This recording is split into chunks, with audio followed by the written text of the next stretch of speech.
Hey, everybody, you're listening to Fireball Podcast with Ashleigh Mayfield, and this is episode 33.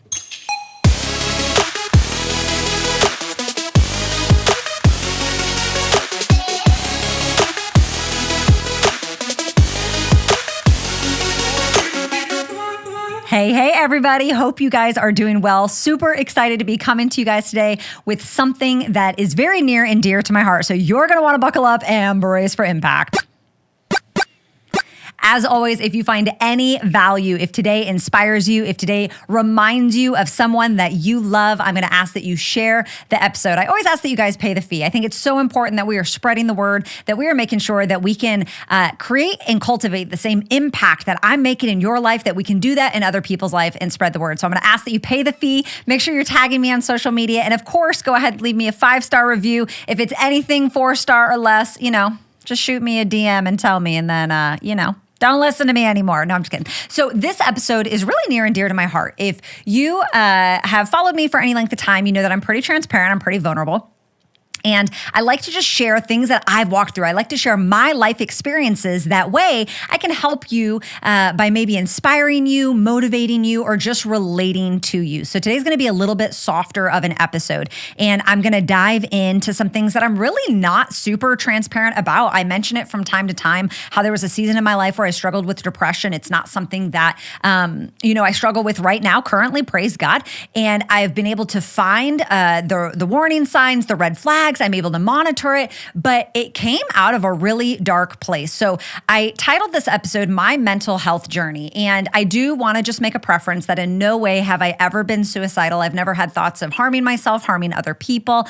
And I don't make light of that. So if you are in any way having thoughts of like killing yourself, hurting yourself, or someone else, there are so many hotlines out there. There is support for you. You are loved. You have people that love you. And so I encourage you to reach out for help because that is not normal. But let's go ahead and talk about some things that are normal, like just being in a dark place. Have you ever just been in a dark place? Have you ever just crawled in this hole and not known how to get out? So I want to take you guys back to 2008 because I never thought I was going to be one of those people that struggled with depression or was in a dark place. And in 2008, everything seemed to be going great. At that point in my life, I was very happy. I was a very strong, kind of a lot of what you guys see right now, just a strong, dominant woman. I was pretty vulgar back then. Not really vulgar now, but I like cuss you out. I pray for you the next second, okay? Like I just kind of felt like I was on top of the world. Me and Jason had just gotten married.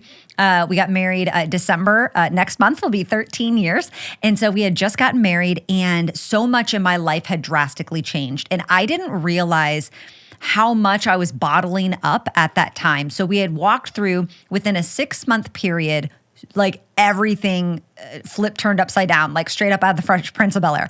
And so my home church where I, discovered Jesus found me, fell in love with Jesus, went through a course of events that I'm not going to get into in this episode, but, me and Jason get engaged. He's my music pastor. Jason gets fired.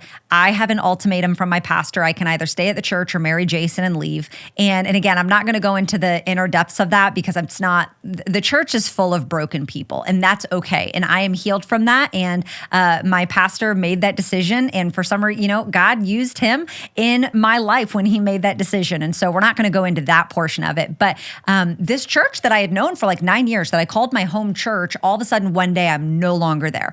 And so that was a really huge thing. And then out of nowhere, like I'm getting married months in advance. It's not in a white wedding dress. The man who I thought was going to marry me, like has excommunicated me. And so we go and have some of our friends who are pastors marry us in a gazebo on a Sunday afternoon. And it was a little uncomfortable, but I was so grateful. We were relocating. My husband had just gotten a job. We lived in Florida at the time. He had gotten a job in San Antonio, Texas. And so we were relocating to San Antonio as this brand new married couple. I had to walk away from my career that I was at for just shy of 5 years, stopped seeing friends and family. Like everything changed in this 5 or 6 month period.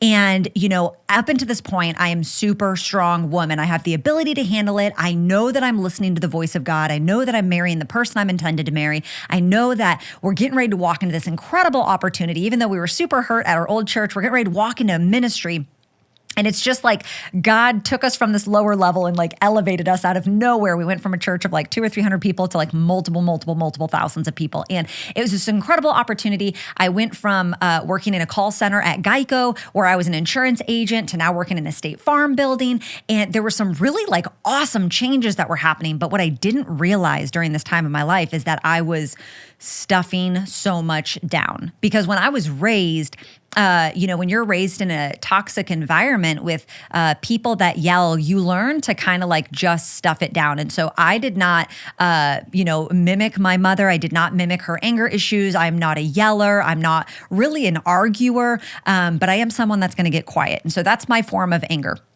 Is I'm just going to get quiet. And so, I didn't realize that throughout this time, all this life change, there's all this exciting stuff going on. We moved to San Antonio, Texas. I start this new career. We've got new friends that we're going out. We're this new, newlywed couple. We bought dogs. Like there were all these things that happened all at once. And it was a very, very exciting moment until about 2 months into my journey when it wasn't exciting. And I don't remember how, but I remember when it happened. And I remember I was sitting at my desk in our State Farm office, and out of nowhere, I realized I was not okay. And just this overwhelming sense of, I really can't even articulate it. It was like, and that's really what it was. Like I couldn't articulate it. It was just this mental frustration.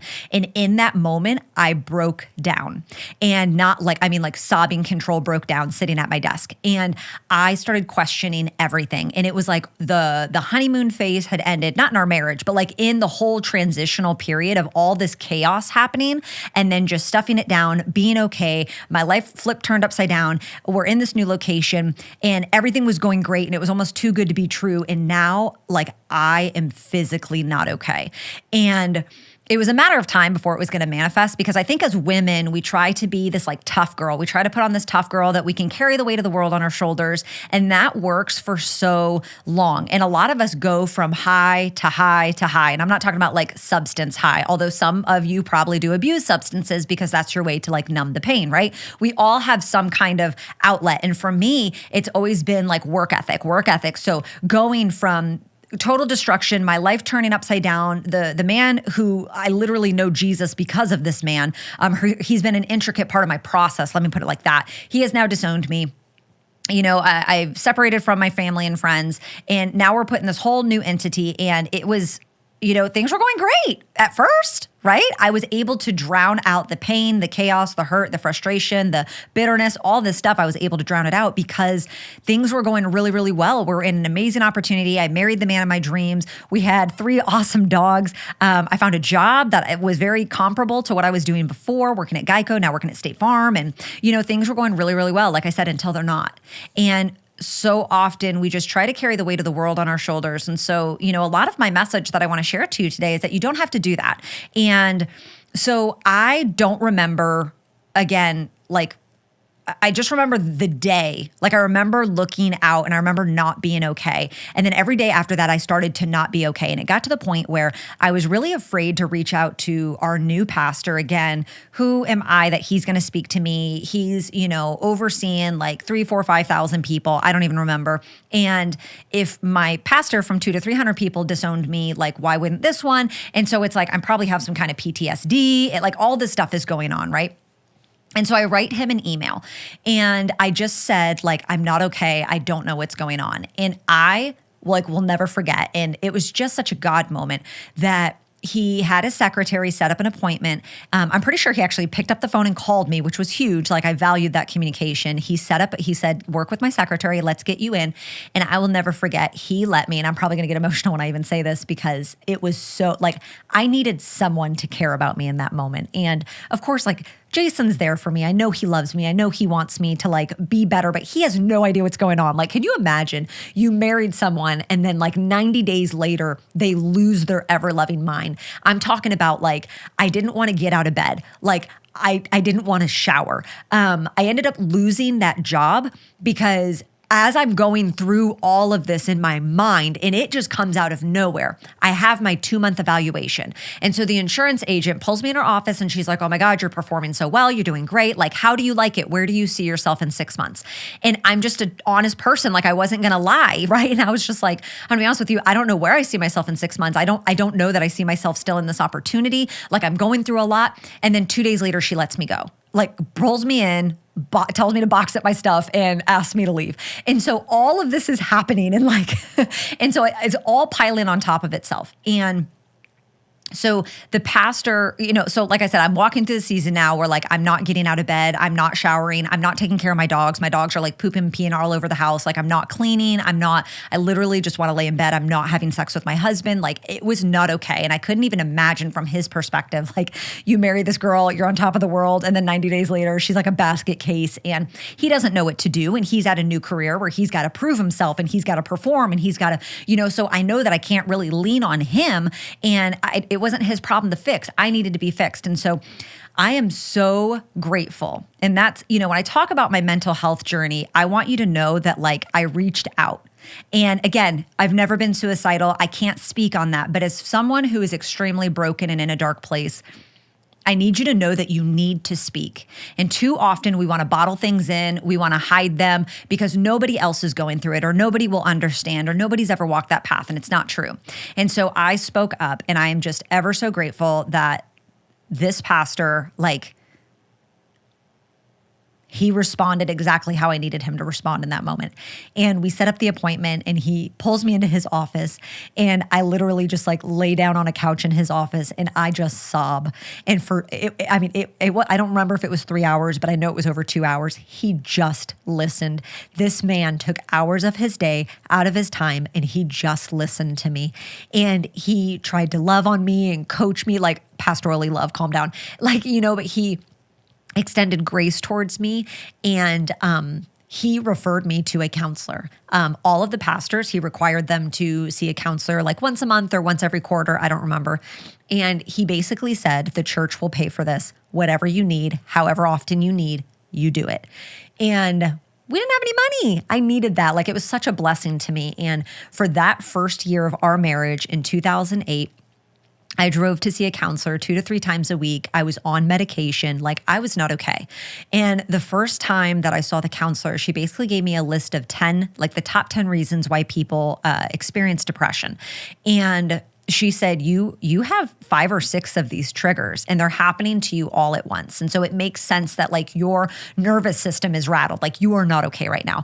And I knew at that point, like I knew she couldn't save me. I wasn't looking for a way out. I wasn't looking for a handout, but I literally felt like I was being suffocated. And if you've ever walked through depression or you've ever, again, I don't know what it's like to have anxiety. I wasn't like having anxiety issues from what, I had no desire to do anything. I had no desire to eat. I had no desire to sleep. I had no desire for enjoyment. I was just like numb to everything. And any little thing would set me off. I would cry at the drop of a hat. I just was in this total dark place. And I knew that she couldn't save me either. I knew it was my responsibility and I had to get to work. But it was so freeing to have a place where someone could be able just to listen. Like she got paid to listen to me, just speak, vent, cry. She asked me the questions that I would have never thought to ask. She helped me peel back the layers of the onion, and it was so therapeutic. And my friend, I just want to tell you, if you're there right now, like you need to seek help there. I know, especially going into the holiday season, I know the holidays can be so difficult for some people. Sometimes, you're battling loss or just sadness, or it brings back memories, or, so much life change is happening, especially this year with the election and COVID and all these other crazy things that are happening, that you need to take care of your mental health. And that season of my life changed so much. I got so much healing out of that I had no idea that I needed. And I was able to exercise forgiveness towards so many people that had hurt me. I was able to, just understand myself even more, be able to see warning signs, be able to see triggers. I was able to make sure that I was protected from going through other, various avenues of healing, that I was able to just surrender it all before Jesus and not turn to substance or whatever crazy stuff. And so it was such a healing place. And I was able to learn the 5 stages of dealing with grief, the 5 stages of dealing with like death and loss, DABDA, which is denial, anger, bargaining, depression, and acceptance. And if you are someone who you're not familiar with the 5 stages of grief, you can go through these at any moment. One day you can be extremely angry, and then the next day you're bargaining. One day you're so pissed off, I can't believe that person did that. I can't believe they hurt me. Like, how dare they do that? And then the next day it's, well, maybe if I hadn't done this, they wouldn't have done that. And maybe I should have done this. And now you're almost like shaming yourself, right? And so there's so many different stages and variations and layers to mental health and to the way that you process and we process stuff. And, it was such a pivotal moment in my life because like I said, praise God, it could have been a lot worse. But I felt like I was able to walk through it with grace and wisdom because I had the right resources because I was willing to speak up. Now, that sounds great and fine until about 10 years later, 2 years ago really probably about 3 years ago, the end of 2017, the beginning of 2018, me and Jason, we just really weren't communicating very well. And I started like freaking out and started having just emotional flare-ups and couldn't really put my finger on it. And honestly, if I'm going to be very transparent, I thought my husband was the problem. He's super logical. And I know I've explained this in previous episodes, so go back and you should just listen to all the episodes because they're all amazing. But he's super logical. I'm super emotional. And so we're both very type A red dominant personalities. And then he swings logical and I swing emotional. And, if you have someone, if you're married to someone with an opposite personality of yours, like I'm emotional and he's logical, sometimes the communication gets lost in the shuffle, right? And so sometimes he's speaking so directly and I'm taking it too personal, and vice versa. Sometimes I'm being so dramatic and he's being so matter of fact, and it can just get really lost in the translation. And so this whole time, I am feeling attacked. We're going through a season in our marriage, and call it Satan, call it the enemy. I don't know what it was, but I was convinced my husband was the issue. I was convinced that there was something wrong with him and that we needed to go to marriage counseling so we could effectively communicate, because neither of us were willing to humble ourselves and listen. We were listening to react and respond and listening to reply instead of just like listening to humble ourselves and listen. And so we end up going to a counselor, and the first time we went, like day one, when it's like, okay, you just have that hour and it's like, what's going on? It was a hot, holy mess. Like, I'm going to be very honest. I think we both left really frustrated, but you have to give it time. And so then the next time, Jason got to have an hour, 1 hour by himself, and then I got to have 1 hour by myself. And so I go into this 1 hour by myself and I'm ready to like just say everything that's wrong with my husband. And all of a sudden the counselor starts asking me about my past and about, me growing up, and just, it was, he, out of 60 minutes, I probably spoke for like 57 or 58 of them as he's asking me questions and he's writing stuff down. And the most profound thing happened the last 2 to 3 minutes. And this whole time I'm going in, I'm thinking that Jason's the issue and not even considering that it could be me. And he says, well, I can pretty much sum up your life in one phrase. And I'm just like on the edge of my seat, like, what are you talking about? And he basically just says, your entire life you've felt inadequate. And at that moment, something broke on the inside of me because I've never been able to articulate it. I was in gifted classes all throughout middle school. I had no business being in the gifted program. I remember that they had to test me 3 times and I still fell 3 or 4 points shy of the qualification. And at that time, because back in the day, I grew up where there were like paddle rooms and they can whoop you, and parents could like bully the teachers. And my mom basically like threatened the school and forced them to put me into gifted programs.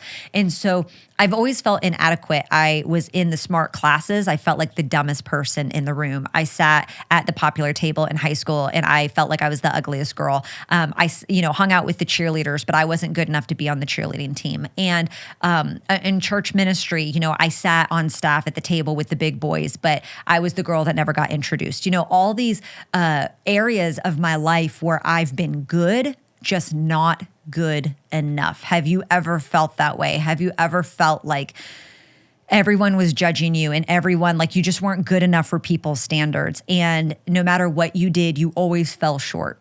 And so I walked through a huge season that I realized in our marriage, like that was my issue. My issue was I wanted to shatter glass ceilings in my life so bad. But when I looked compared to my husband, who he knows his gifting, he knows his strength, and he is not afraid to shine. He will shine in front of everyone. In fact, he loves to shine. We always joke that my husband is his biggest fan, and that I'm going to make a t-shirt that says that Jason Mayfield is Jason's biggest fan. And I'm not that way. Even as loud and dominant of a personality as I am, sometimes I shy away when the spotlight is on me. You know, Jason has said to me before that I like to take attention. I don't like to get attention. Are you that way? I would have no problem going in a room and making a fool of myself. But for me to go in a room and like perform in front of people, I can tend to get stage fright if I'm not in the right frame of mind.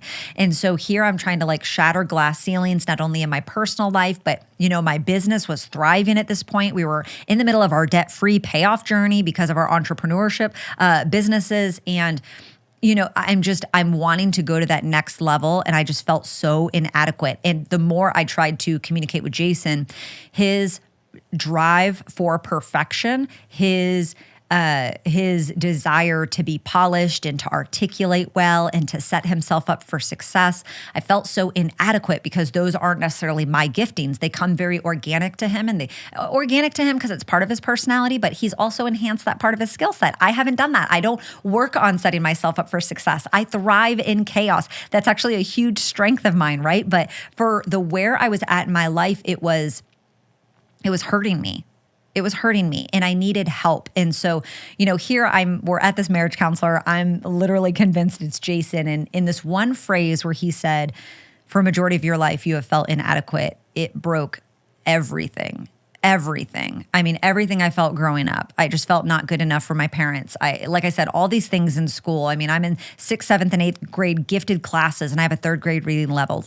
And my friends got me Curious George books for Christmas one year. And, you know, it seemed really funny, but it was one of those like, ha ha ha, you guys got me. And then you go home and cry because and I could never articulate that inadequate is what I felt. And, you know, once you define it, you can defeat it. And so it was so profound that we were able to humble ourselves and go to this counselor because through it, I found so much healing for this huge, huge part of my life. I identified that I felt inadequate. And once you can identify something, once you put a name on it, once you define it, then you really can defeat it. And so then I had the opportunity to be able to rewrite what I believed about myself. And I had to go back to the past and identify all these ways when I felt inadequate. And I started like recalling all these situations. Oh my gosh, like when I'm not picked first, or when I wasn't good enough to be this or good enough to be that, I felt inadequate. And so I'm able to go back and like heal and lay to rest all these moments in my life where I was so distraught and I was so tormented. And it brought so much healing to me. And then through that process, like I said, I was able to realign my thoughts. Okay, well, who does Jesus say that I am? And who do I want to be? Because I get to rewrite my story at any point. And so I say all that to say that, you know, both times in my life, once I really needed a counselor, once I needed it and I had no idea how bad I needed it, it was very life transformational. And as women who want to be strong, want to be bold, want to make a name for ourselves, we want to be able to wear all the hats and be all things to all people. Sometimes we get lost. Sometimes and I don't even think sometimes, I think more often than not, we put ourselves on the back burner and we discredit it and we try to make excuses like, oh, I'm just feeling that way because I didn't get enough sleep, or, oh, I'm just feeling that way because I'm on my period. And now listen, sometimes we need sleep. We have real hormonal issues. We get hangry. Okay. All of these things are real. I'm not like denouncing any of those, but I think that if you're willing to take a look at yourself, you're going to be able to identify, are you being triggered by something? Is it because you didn't get sufficient sleep last night? Or is it because you've been trying to bury issues opposed to hitting them head on? Are you trying to take care of everybody else to avoid healing yourself? Or are you really blind to the fact that you neglect yourself and that's your form of self-sabotage? I don't know where you're at today, but I just want to inspire you that seeking professional help and getting a third-party source, it is so life transformational. If you're one of those people And I kind of described the difference between like a counselor and a coach. A counselor is really going to help you go back and look at the history, look at, why are you the person today? Why do you struggle with this? Where do your mommy and daddy, or where do these issues stem from? Is it mommy and daddy? All of this stuff. But moving forward, I reached a point in my life. So here in 2008, I go to this counselor, for a year. I'm on medication, the whole nine. 2018, I didn't need any medication. Once I could define it, we navigated it. We went through and saw a counselor just for a few months, and it was really more beneficial for me. And how do I heal myself from being inadequate? And how do I, as I am, like I said, Jason was so strong internally and I wasn't there yet. So how do I not hold him back, but how do I raise up to his level, but give myself permission to like have that grace to fall and embarrass myself in front of him without feeling inadequate? How do I do that in a safe space? And how do we create that safe space? And then so I'm going through, and I really just felt like those two situations helped me heal so much. I felt so good after walking through that. And it was a little embarrassing. I didn't want to tell people that I was seeing a counselor, maybe it was my pride, my ego, whatever, but they were able to help me go back and be able to heal the things that I needed to lay to rest, the things on the inside of me that I buried down for so long that I had no idea that were there, and that only came when someone helped me dig. And so as I started going through 2018, it was one of the greatest years. We had so much financial success in our entrepreneurial businesses that we were that we had. We also had, we went 100% debt free. We had a lot of recognition. We were getting known, like things were happening. And as we came through the end of that, I kind of realized that you're never done going back. Like there's always more growth. I think that's the thing I love about personal growth is you've never like reached a limit. There's always going to be more self-awareness. You're going to become more and more self-aware until the day you die, right? But I realized that going back wasn't really going to help me as much. I was ready to move forward. I was ready to find someone that was going to help me, not only continue to help me on the path of healing, that was going to be able to help me look and see the future, help me create the woman that I wanted to become the person my results require, someone that was going to be able to help me have a business mindset, build my business, build my personal brand, someone that was going to help me stay disciplined and accountable.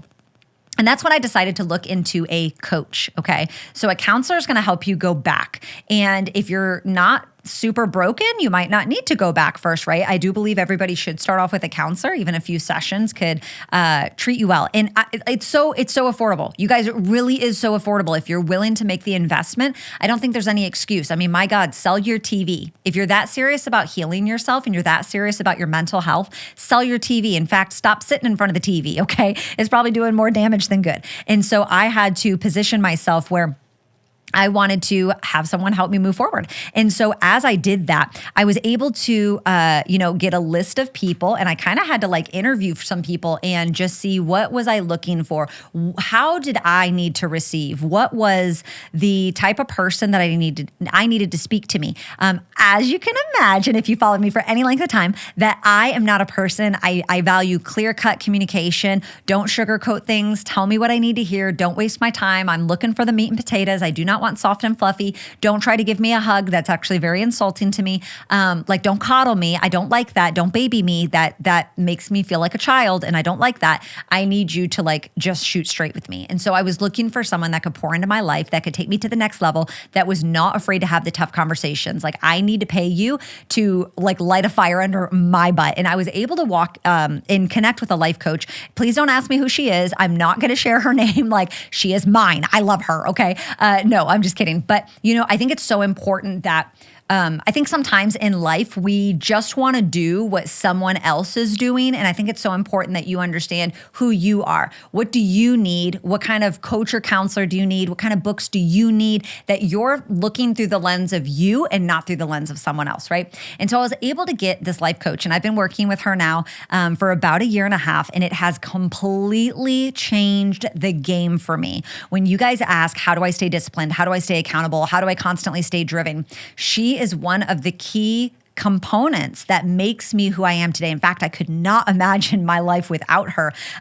She is so incredible. I feel like we are so aligned. We have extremely similar personalities, and that helps it so much because, she's this incredible, gorgeous rock star, and I'm able to glean from her, and she's able to lead me and speak to me in a way that I'm very receptive of, and she's able to call me on my crap, and I love that. And so now I'm in a position where she also helps me by going back, but I'm not going back necessarily to fix things or to understand things. When I have to go back, when she's like, okay, why did you do that? Or why are you that way? Or why do you think that way? And we talk about my past, she's able to help me heal that inner child. She's able to help me understand, okay, well, this probably happened in your past, or did this happen? And so, yes, we're going back to the past, but not in a counselor way, not in a, let me go back and fix your past. This is, we move forward, we heal the past, and then we're going to go to the next level. And so it has been so transformational. And maybe you're there right now. Maybe you are at a point for your mental health journey. You need to look into someone that's going to either be a life coach for you, a business coach for you, a strategist for you, someone that's going to be able to help take you to the next level. Some of you aren't ready for that yet. Some of you need to go back and to close some open doors. You got to go back and love yourself a little bit more. You got to go back and heal. But you will know. If you have to question which one should I get, go with the counselor.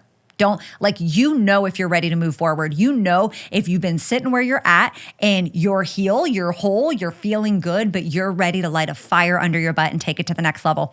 And it's helped my mental health so much because yes, there's moments where I want to throw in the towel. There's moments where I want to slack. There's moments where I want to slow down or I want to bargain with myself. I want to say, you know what? I've worked really hard. Like I could probably take a couple days off. And I love the accountability that she gives me. I love the game plan that we can create. I can literally talk to her about everything. She's helped me with things that I've walked through on a personal level. She's helped me in my business. She's helped me be able to build the woman that I want to become. She's given me strategy to build my brand. Like there's so many different things that she's gifted in. And so I know that it was just God that aligned us because she fits so perfectly for where I'm, what I'm doing and where I'm going.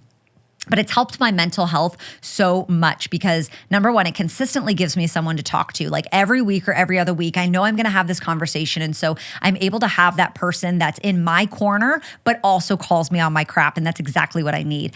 The second thing, I think that she keeps me on the path where I'm someone that thrives in chaos. I'm someone that, you guys know who I am, right? So I'm someone that thrives in chaos and I'm constantly moving all over the place and I constantly need all these things. And she's able to help make sure that I have those parameters, that I have those boundaries around me that I need in order for me to cross my finish line. And then last, I think it's just exciting to have someone to bounce ideas upon, someone that is, that has been there, that has helped other people. She's been very successful. She helps like millionaires, and then she can like help me who's on the way to be a millionaire. You know what I'm saying? And, but it's just so great to be able to have someone that like believes in you, someone that cares enough about you to speak the truth to you, and someone that can see the things that I discredit. There's often times when we're speaking of my giftings or speaking of building my brand, and she's like, you're really good at this. And I'm like, and I try to discredit myself. And she's like, whoa, whoa, whoa. Like, you don't see your power. You're too close to it. You're in too much, like you're in such a tight space of proximity. You don't see the goodness and the giftings that are really on the inside of you that you need to start walking in and being able to accentuate. Is that the right word? I don't know. But you being able to amplify that way, like you can make an impact in the world. And so it has been so profound. It's been such a game changer. And again, I was able to find someone that speaks my language, that holds me accountable, and that is going to say the things that I need to hear. That way I stay focused on my goals and crossing my finish lines. And it's not just a waste of an investment. I am a person that's driven by growth. I need to see growth. I need to see progress. And the life coach helps me do that. She helps me stay in line, like I said, strategize, and just has that accountability and discipline. So all in all, I think that, it's so important. Bottom line, that's my mental health journey. And now, because of the things that I've been able to do, I've seen 2 counselors for a lengthy period of time. I have a life coach who actively works with me, and I'm also able to take all these things and see my own warning signs now. I'm able to see when I need to fill my cup up a little bit more. I'm able to say no a little bit easier. I've been able to retire as a people pleaser. I'm retiring from being petty. Okay, I don't know. Petty's still my favorite color, but I'm going to be you know what I mean? Like I'm wanting to better myself and improve myself. And again, I think as women, we try to do it all on our own. Like we're weak if we ask for help. And I need to challenge you on that mindset. My friend, if you are in a position where you are hurting and you have nowhere to go, you need to seek professional help. You need to seek a counselor. They are going to help change your life so much. It is going to make you feel so good. Sometimes just talking, just getting it out. Think about all the things that you stuff down. Think about all the things that you're so afraid to tell anybody. Just being able to get it out is going to bring you so much healing. And then there's so many of you that listen to me that you're like, Ashleigh, I want what you have. I want to be on the level that you're at. Well, I got help. You guys, I sought out professional help. I made the investment. You are worth the investment. You are worth having someone that's going to pour into you, someone that's not making money off of you, someone that you don't feel like you're bugging, okay? Because I've got mentors too where I'm like, oh my God, can I please borrow 10 or 15 minutes of your time? I'm so sorry. Forgive me for asking. It's so awkward. No, this is someone that I am paying her and I'm going to get my 1 hour a week that I get and I'm going to just squeeze that lemon for all the juice that it has on the inside of it. And I'm not going to apologize about it because that's what she's paid to do. And so if you want what I have, part of my success formula is making sure that I'm taking care of my mental health. And a lot of that includes being able to have that coach, being able to have someone that gives me that kick under the butt, the fire. There's so many other things I do for my mental health, but I really wanted to come to you guys and just download some things that have happened, and let's normalize it. Again, I'm not talking about suicide. I'm not talking about harming yourself or harming someone else. Please, you need to call someone. That is not normal. But what is normal is sometimes we just end up in a dark hole. Sometimes we're just a little lost. Sometimes we just need a little guidance. We don't need someone to dig us out. We don't need someone to save us. Okay, I'm too prideful and too stubborn for that. Don't save me. Don't coddle me, but turn the light on. Help me. Drop a nugget, show me a way out, right? And so that's my mental health journey. And now, because I've been through all this, like I said, I'm able to see warning signs. I'm able to see red flags. I'm able to know, okay, is it really that I didn't get enough sleep, or have I not been taking care of myself at the level that I need to take care of myself? And I'm able to set myself up for success because, again, I'm consistently having the self-awareness, not only about my body, not only about my emotions, but about my mental health. And my friend, you are worth it. So I want to challenge you. Your mental health is so real. Don't negate it. Someone's going to listen to this and say, that's a bunch of malarkey, toodaloo kangaroo. I am telling you, you need to make the investment because you're worth it. I love you, my friend. Mayfield out.